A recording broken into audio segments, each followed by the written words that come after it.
तो चलो दोस्तों बात करिए डिप्लोमा सिविल सेम 3 ની અંદર આવતા એક મોસ્ટ ઇમ્પોર્ટન્ટ સબ્જેક્ટ હાઇડ્રોલિક્સના મોસ્ટ ઇમ્પોર્ટન્ટ કન્ટેન્ટની નવ ચેપ્ટરનો બનેલો આપણો આ સબ્જેક્ટ છે દોસ્તો. ખાસ સબ્જેક્ટ હોય છે, ઘણા બધા વિદ્યાર્થીઓને તકલીફ પડતી હોય છે.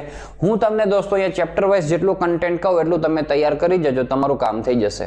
આમ આખા સબ્જેક્ટની અંદર થિયરી છે, ડેરિવેશન છે ને ન્યુમેરિકલ્સ છે. તમે જે આઈએમપી થિયરી, ડેરિવેશન, ન્યુમેરિકલ્સ છે એની તમને હું વાત કરું. ચેપ્ટર નંબર 1 ઇન્ટ્રોડક્શનની અંદર બધી ડેફિનેશનો તૈયાર કરવાની થાય. હાઇડ્રોલિક્સની ડેફિનેશન, પછી હાઇડ્રોસ્ટેટિક, કાઇનેમેટિક્સ ને ડાયનેમિક્સની તૈયાર કરો. ટાઇપ્સ ઓફ ફ્લુઇડ દોસ્તો તૈયાર કરો. ખાલી નામ યાદ રાખો, આઇડિયલ અને રિયલ ફ્લુઇડ અને ન્યૂટોનિયન અને નોન ન્યૂટોનિયન, આ ચારની ડેફિનેશન તૈયાર કરજો.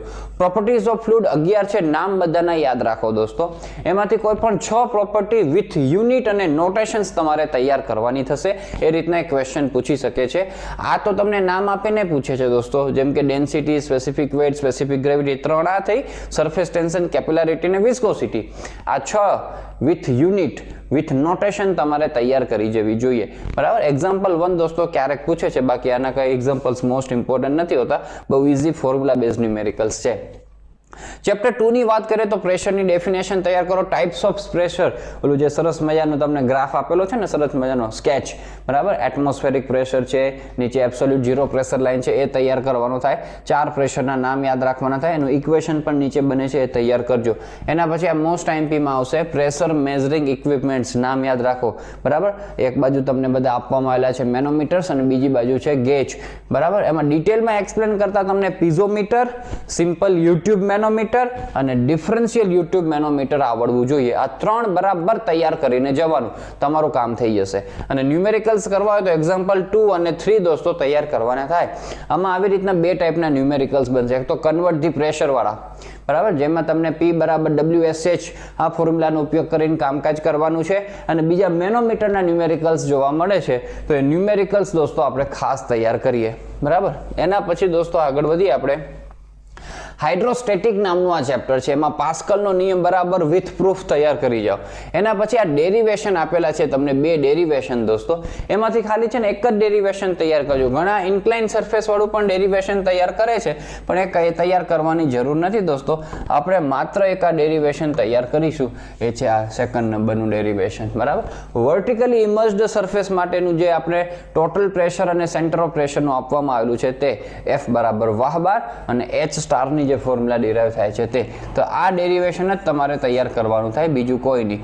એક્ઝામ્પલ દોસ્તો તૈયાર કરવાનું થાય તો એક તો સેમ્પલ એક્ઝામ્પલ લખેલો છે, બાકી આ જે ડેરિવેશન કરો છો એ ફોર્મ્યુલાનું તમને કામકાજ બરાબર આવડી જાય, H બાર ફાઇન કરતા દોસ્તો, પછી IG ફાઇન કરતા, તો તમે કોઈ પણ શેપની પ્લેટ ડૂબાડેલી હશે એનું ન્યુમેરિકલ્સ કરી શકશો. અને ન્યુમેરિકલ્સ પૂછાતા હોય છે તો આ બધું છે ને સમજીને તૈયાર કરવું પડે દોસ્તો. આના કોર્સિસ આપણા અમૃત ક્લાસીસ એપ્લિકેશન ઉપર અવેલેબલ છે, એનો તમે લાભ લઈ શકો છો. બરાબર. સમજીને તૈયાર કરીને જશો ને તો સબ્જેક્ટમાં મજા આવશે. હાઇડ્રોકાઇનેમેટિક્સની વાત કરીએ તો પહેલું ટાઇપ્સ ઓફ ફ્લો સુલકર 1 2 3 કરીને આપણે યાદ કરાવ્યું છે, એ મસ્ત તૈયાર કરજો. એમાં દોસ્તો ડિટેલમાં તમને નામ આપીને પૂછી શકે છે, ડિફરન્સના સ્વરૂપમાં પણ પૂછી શકે, steady, unsteady, uniform, non uniform, laminar, turbulent, તો એ રીતના તૈયાર કરજો.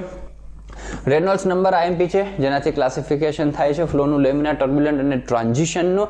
કન્ટિન્યુટી ઇક્વેશન પણ મોસ્ટ આઈએમપી છે, તૈયાર કરો. આમાં 2 પ્રકારના ન્યુમેરિકલ્સ જોવા મળે, કન્ટિન્યુટી ઇક્વેશનના જોવા મળે અને એક રેનોલ્ડ્સ નંબરના જોવા મળે. તો એ ન્યુમેરિકલ્સ પણ દોસ્તો આપણે ખાસ તૈયાર કરીએ. એના પછી આપણે વાત કરીએ હાઇડ્રોડાયનામિક્સની. તો એનર્જી દોસ્તો ખાલી નામ યાદ રાખો, એના ફોર્મ્યુલા ધ્યાનમાં રાખો.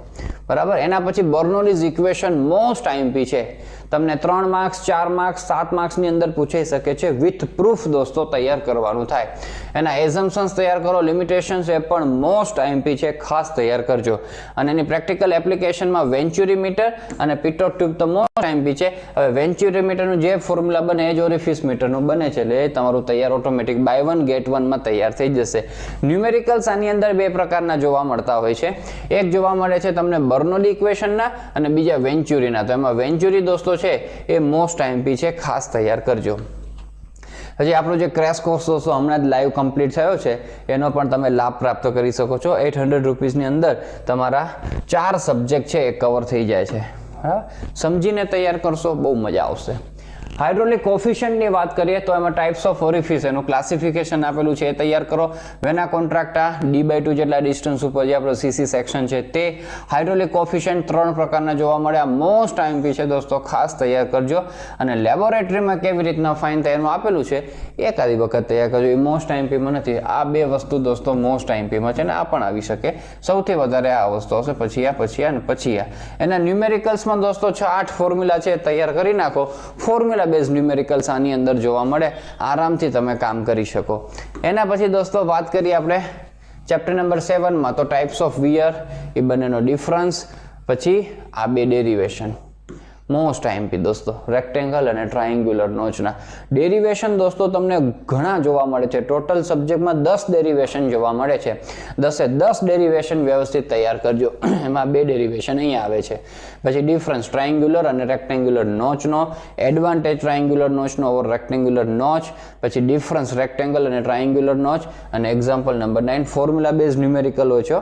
ટ્રાયેંગ્યુલરનું યાદ રાખો, રેક્ટેંગલનું યાદ રાખો, એના ફોર્મ્યુલાનો ઉપયોગ કરીને જ ન્યુમેરિકલ્સ આરામથી થઈ જશે. ચેપ્ટર નંબર 8 આમાં characteristics of flow through pipe એક વખત વાંચી જજો ખાલી. ડાર્સીસ ફોર્મ્યુલા દોસ્તો ડેરિવેશન છે મોસ્ટ આઈએમપી.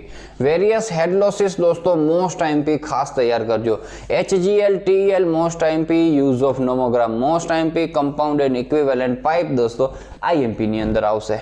અને એક્ઝામ્પલ્સ દોસ્તો તમે આ રેફર કરી શકો છો. એના પછી વાત કરીએ લાસ્ટ ચેપ્ટર છે દોસ્તો, ઘણું બધું કન્ટેન્ટ આની અંદર છે. ક્વેશ્ચન 4-5 ની અંદર આના છે એ ક્વેશ્ચન આપણને જોવા મળશે. તેમાં flow through pipe, flow through channel most IMP ની અંદર આ તૈયાર કરો. Float number just IMP. Hydraulic mean depth દોસ્તો આનો કન્સેપ્ટ તમને આગળ કામ લાગવાનો છે બધા ડેરિવેશનોમાં ને એમાં, એટલે વ્યવસ્થિત તૈયાર કરજો એના ફોર્મ્યુલા ને બધું એ. એના પછી different formula for computing uniform flow 1-2 વખત પૂછેલું છે. 4 ફોર્મ્યુલા તમને આપવામાં આવેલા છે, યાદ રાખો. પછી channels for most economical cross section, આ તો મોસ્ટ આઈએમપી છે દોસ્તો. આમાંથી ક્વેશ્ચન હશે જ, હોવો જ જોઈએ. ન હોય તો મજા ના આવે પેપર લખવાની, એવું કામકાજ છે. ડેફિનેશન પૂછાઈ શકે. પછી ટ્રેપેઝોઇડલ અને રેક્ટેંગલ ચેનલ માટેની મોસ્ટ ઇકોનોમિકલની કન્ડિશનો પૂછી શકે તમને 3-4 માર્ક્સની અંદર. 7 માર્ક્સની અંદર તમને એની કન્ડિશનો ડિરાઈવ કરવાનું પૂછી શકે છે, બરાબર. તો ટ્રેપેઝોઇડલનું અને રેક્ટેંગલ માટેની તમને એની ડેફિનેશન કન્ડિશન્સ ડિરાઈવ કરતા આવડવી જોઈએ. આ મોસ્ટ આઈએમપી, બરાબર. એના પછી દોસ્તો specific energy diagram most IMP છે, ખાસ તૈયાર કરો. હાઇડ્રોલિક જમ્પ પણ મોસ્ટ આઈએમપી છે, તૈયાર કરો. બાકી રિવર ગેજિંગ અને method of velocity measurement just વાંચી જજો દોસ્તો, એટલે કે ખાસ આઈએમપી નથી, પણ એક વખત વાલી વાંચી જવા જેવું છે. એક્ઝામ્પલ્સની દોસ્તો હું તમને વાત કરું તો 2 ટાઈપના ન્યુમેરિકલ્સ આની અંદર આપણે જોવા મળે. એક તો આ મોસ્ટ ઇકોનોમિકલ ક્રોસ સેક્શન વાળા ન્યુમેરિકલ્સ જોવા મળે, અને બીજા જે આપણા લાઈવ ક્લાસની અંદર જોડાયેલા છે એમને ખબર હશે APRVQ ફિક્સ સ્ટેપ્સ. કેટલી બધી વખત દોસ્તો APRVQ ના ન્યુમેરિકલ્સ પૂછાયા છે, તો એ ડિસ્ચાર્જ ફાઇન્ડ કરવાના ન્યુમેરિકલ્સ આમાંથી પૂછી શકે છે, તો એ ખાસ તૈયાર કરજો. તો આવી રીતના દોસ્તો 9 ચેપ્ટરનો બનેલો સબ્જેક્ટ છે, જેમાં 10 ડેરિવેશન આવે છે, તૈયાર કરો. બાકી ન્યુમેરિકલ્સ તૈયાર કરો અને થિયરિટિકલ કન્ટેન્ટ તૈયાર કરો, તો ખૂબ સારી એક્ઝામ તમારી આ હાઇડ્રોલિક્સની જશે. તમે ખૂબ સારા માર્ક્સ સાથે હાઇડ્રોલિક સબ્જેક્ટની અંદર સફળતા પ્રાપ્ત કરો, એવી શુભેચ્છાઓ અને શુભકામનાઓ સાથે આ વિડીયોની કરીએ આપણે સમાપ્તિ.